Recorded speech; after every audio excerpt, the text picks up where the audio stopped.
राधे कृष्ण दोस्तों। बस यही बात समझनी है कि बीमारी के वक्त आप थोड़ी दवाई ले रहे हो।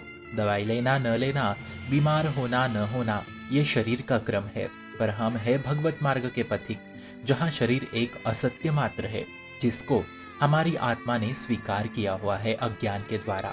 तो ये शरीर आसक्ति सत्संग के द्वारा ही नष्ट हो सकती है। जैसे कोई रोग आया तो हम धैर्यवान रहे, उस रोग निवृत्ति के लिए भगवान विधान बनाते हैं औषधि लेने का, तो उसे ग्रहण करें। तो इससे आपकी बीमारी ठीक हो जाए तो बढ़िया है, और ना भी ठीक हो जाए तो और भी ज्यादा बढ़िया है। ये प्रभु को अर्पित शरीर है, इस पर आपका अधिकार नहीं है। यही आपको अनुभव करना है।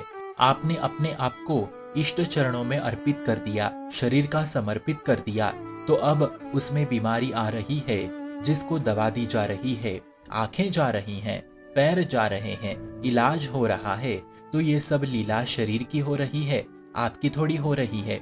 इस बीमारी से दुख हो रहा है ना, ताकि आप दुख में आर्त भाव से प्रभु को पुकारते रहो, इसी कारण ज्यादा दुख आ रहा है। भक्ति मार्ग में समर्पण से ही देह से ऊपर उठा जा सकता है, और ज्ञान मार्ग में दृष्टा भाव से देखने से ही देह से ऊपर उठा जा सकता है। इसलिए यदि शरीर से आसक्त बना रखे हैं आप, शरीर मेरा है ऐसा मान बैठे हैं आप, तो ये ठीक नहीं है। हमारे समर्पण की जो पद्धति है वो यही है कि शरीर भी हरि का है और दवाई भी हरि द्वारा ही प्राप्त हो रही है। इसलिए ठीक हुए तो ठीक, ना ठीक हुए तो भी ठीक, क्योंकि हम कोई बड़े महापुरुष नहीं हैं जो ये कहे कि बीमारी को बिना दवाई लिए ठीक करूंगा। नहीं, ये केवल बड़े संतों के लिए है, हमारे लिए नहीं है। निष्काम भाव से शरीर मन वाणी को श्री जी के चरणों में अर्पित करना ही आपकी जिम्मेदारी है। यही समर्पण की सबसे पहली सीढ़ी है। फिर इसके आगे शरीर में बीमारी आई तो इसके लिए हरि जिम्मेदार होंगे, आप नहीं, क्योंकि अब पूर्ण समर्पण हो गया है। अब ये शरीर उनका है, वो उसे जैसे चाहे नचाए। प्रभु के इच्छा के बिना एक पत्ता नहीं हिलता है, इसलिए तन मन पे हमारा अधिकार अब नहीं है, क्योंकि हम समर्पित है। हम जिस मार्ग के पथिक है हमें वैसे ही चलना होगा, अन्यथा लक्ष्य की प्राप्ति नहीं होगी मित्रों। इसलिए हरि आश्रित तो हरि आश्रित, अब केवल समर्पण की भावना में रहे। अब वो बीमारी ठीक हुई तो हुई, नहीं तो नहीं, क्योंकि एक ना एक दिन मृत्यु को प्राप्त होना ही होगा। तो ठीक होके भी आप क्या करोगे, स्वस्थ होके भी आप क्या करोगे? फिर वापस वही विषय भोग, फिर वापस परास्त होंगे। इससे अच्छा है समर्पित होके जैसे भी हो उस अवस्था में सत्संग करो, कीर्तन करो, भजन करो, नाम जप में लगे रहो अंतर्मुख होके। फिर निश्चित रूप से मृत्यु के समय श्री जी मिलेंगे। यही तो करना है हमें, क्यों बेवजह लंबा घसीट रहे हो?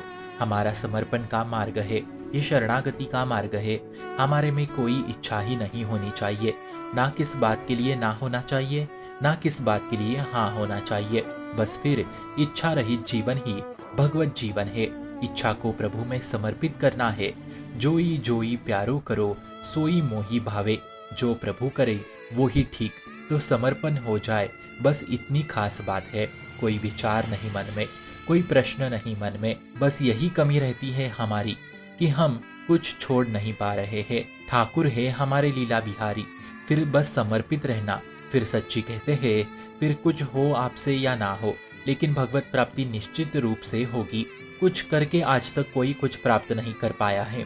जहाँ करके प्राप्त होने की बात है, वहाँ वो करके अंत में हार के परास्त हो जाता है। इसलिए वो हार इसी समय स्वीकार कर लो आप। इस अहम का भगवत समर्पण होना ही सबसे बड़ी बात है। फिर सब हरि इच्छा है। ये जो हम हर रोज आपको साधन शैली नियम शासन बता रहे हैं, ये समर्पण ही तो करवा रहे हैं।